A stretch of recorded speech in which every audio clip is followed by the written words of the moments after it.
All right, welcome back to Notre Dame Day. I'm Abby Wellner, and we're joined now on Notre Dame Day Hotline by Sara Sievers, the Keough School Associate Dean for Policy and Practice. She comes to Notre Dame after serving at Columbia and Harvard universities and working with the Bill and Melinda Gates Foundation. Her work focuses primarily on helping to improve the lives of the poor through evidence-based policy solutions in partnership with national governments. Sara, welcome to Notre Dame Day. Thank you. I'm delighted to be with you. And you arrived at Notre Dame's faculty several months ago to build the new Keough School of Global Affairs. What makes global affairs such an important prospect for Notre Dame in the next several years? Well, Notre Dame's already incredibly involved with many, many different aspects of global affairs. I've been, frankly, incredibly impressed by the opportunities that the university gives undergraduates to go abroad and work with faculty who are researching abroad. But all that said, in a globalized age that we live in now, where transport and communications are drop of a hat globally, it's really important that we think more systematically and sort of structurally about the ways in which we want our university not only to be part of the world but to help to shape it. And one way that a number of people watching today have seen this embodied is through the What We Are Fighting For series that we've seen. It focuses on the institutes of the school: peace, democracy, cooperation among the religions, human rights, and the global fight for a better world. What are some of the recent victories that you've witnessed? It's been one of the most exciting 15 years, I think, in international development, which is the part of global affairs that I've specialized in, really focused on anti-poverty measures globally and bringing up the state of the most vulnerable people in the world.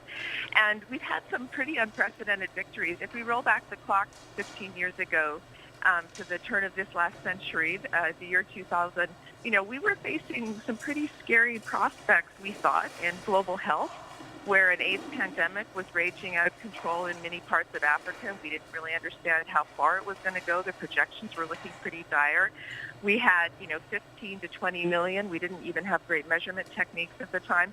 Children under the age of 5 dying prematurely from preventable diseases, and a whole host of other things that were really, not ideal. And in those last 15 years, through a number of really important investments and some incredible global initiatives, we've seen the rate of, for example, women dying in childbirth cut in half. We've seen the global poverty rate cut in half. The number of people living under $1 a day cut in half. We've seen an AIDS pandemic, while still tragic, that's got more people on treatment than ever before in the history of the world. So there have been some terrific, terrific victories. But my personal favorite is that we now have cut the number of children under the age of 5 dying from preventable diseases globally by 2/3. So we're at under 4 million, which is still 4 million too many, but it's a heck of a lot better than it was, 15 years ago. So there are many reasons, and global health is one example. We could give examples from education and other areas where there are many reasons to be optimistic about our capacity to do good in the world. And you had mentioned that we have cut the poverty rate in half over the last several years, but working to end extreme poverty could be the landmark operation of this generation. Who will need to work together to make that dream a reality? All of us. Absolutely all of us. And I think that's really, I say that completely genuinely. I mean, it's very difficult to decide that we're going to put a floor below which we won't let people sink on this earth. That there's only so poor you're allowed to be before your friends and neighbors from across the street and across the world decide to lend a helping hand. And one of the really exciting things that's happened in these same last sort of 15 or 20 years is the globe's capacity to be able to do that has more than doubled. If what we look at is annual, what we would call the sort of aggregate world product, which basically means the size of the world economy.